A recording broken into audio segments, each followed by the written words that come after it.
think that we often think about God as someone, as a being who can give us things. We ask God for specific material support. We ask God for good grades, or we ask God for a new job or a promotion or success or good health. We often think of God in that way. And that often leads us to disappointment, because God isn't a Santa Claus who goes around giving out treats to everybody. And instead, I think that it's much more helpful to think of God as both a source of support and also as a push toward engagement in the world.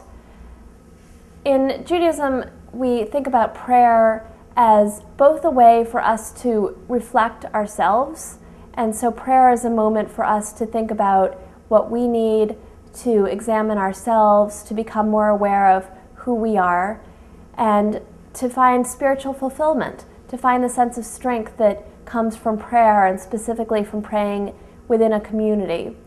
And that sense of strength can help us often get through uncertain times. Sometimes when we don't know what else to do, we can just pray either by ourselves or in our community and find the emotional strength to go on from that. But prayer and our relationship with God also pushes us outward. So when we talk about God, we use lots and lots of metaphors to talk about God. And we talk about God as somebody who clothes the naked. We talk about God as someone who helps the blind to see. We talk about God as one who is just, who is fair, who is righteous.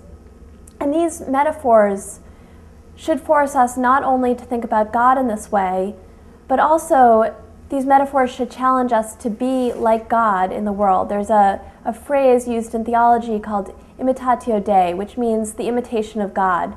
The idea is that one of our tasks in the world is to be like God as much as possible.